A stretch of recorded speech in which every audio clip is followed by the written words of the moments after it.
Dans révolution, j'entends les très anciennes formes linguistiques indo-européennes, vel, vol, indiquant un acte volontaire artisanal qui aboutit à la dénomination d'objets techniques de protection et d'enveloppe. Il s'ensuivent plusieurs sens dans l'histoire des langues indo-européennes. Retour, découvrement, mouvement circulaire des planètes, mais aussi volte-face en italien, volume d'un livre parce qu'on tourne les pages, le vaudeville français parce qu'on met en ridicule une idée, jusqu'au Volvo roulante des Suédois. Au XVIIIe siècle, c'est Voltaire qui a emprunté à cette vieille racine vol son pseudonyme, Voltaire, utilise pour la première fois le terme révolte, qui à l'époque avait un sens astronomique, révolution des planètes, il l'utilise dans l'arène politique. Révolution signifiera désormais un changement social profond. Tandis que révolte suggère un mécontentement plus ou moins violent, mais sans transformation subséquente des institutions. Le révolté, selon Camus, enfin, dans notre génération ou celle de nos parents, est un homme qui, tout en disant non, invente des valeurs. Retournement, recommencement. Depuis 1789, la révolution qui conteste les normes, les valeurs et les pouvoirs déjà établis et qui promet de changer le monde est la version laïque de la conscience vivante, lorsqu'elle essaye de rester fidèle à ses angoisses et à ses libertés. La révolution est notre mystique, synonyme de dignité, de notre capacité de recommencer, de revivre. Mais quelque chose a changé dans la fameuse crise qui s'avère endémique. Pour la première fois dans l'histoire, nous nous apercevons qu'il ne suffit pas de remplacer les anciennes valeurs par des nouvelles.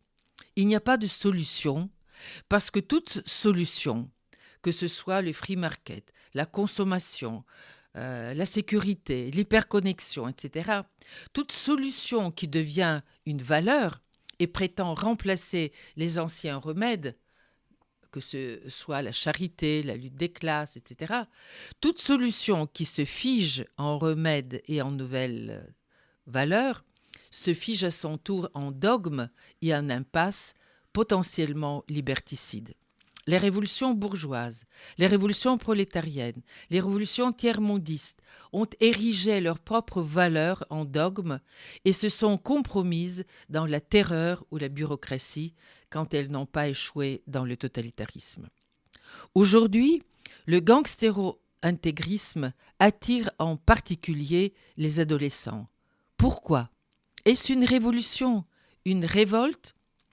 L'adolescence est une classe d'âge où la curiosité de l'enfant joueur est remplacée par une figure fragile.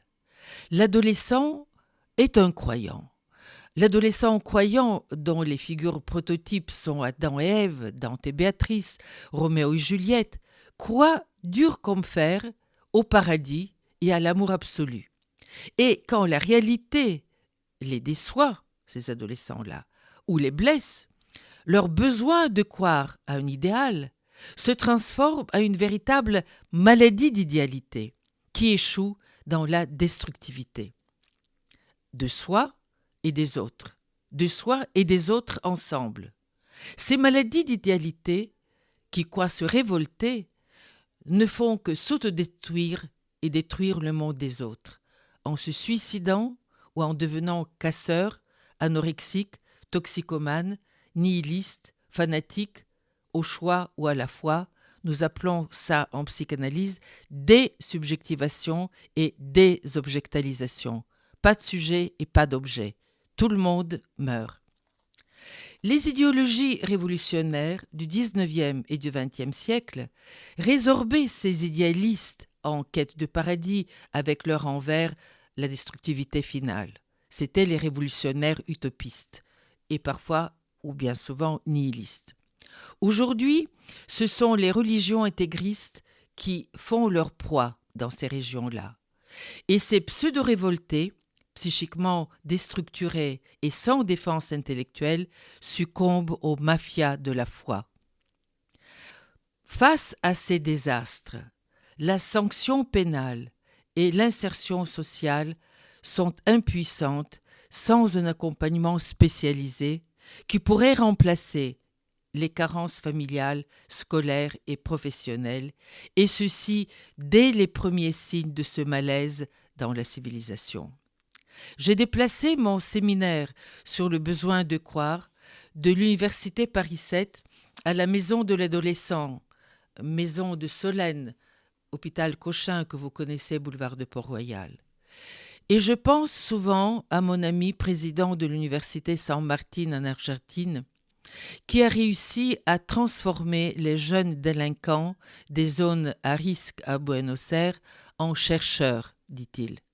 Car, m'explique cet homme, je le cite, ça n'a pas de sens d'essayer de les intégrer par un emploi ou de se contenter à respecter leurs traditions ou religions. Il s'agit de les rendre capables de penser, c'est-à-dire de mettre en question le monde et soi-même en question, de s'interroger, de problématiser, de chercher tout simplement. Ah, tout simplement. Il me ramenait au sens originaire de la révolte. Ce professeur était-il un révolutionnaire? Est-il un révolutionnaire de style nouveau? Son travail, sa vocation demande beaucoup de tact, de patience, d'accompagnement personnalisé. Une expérience difficile, de longue haleine et qui nous manque. Pensons-y.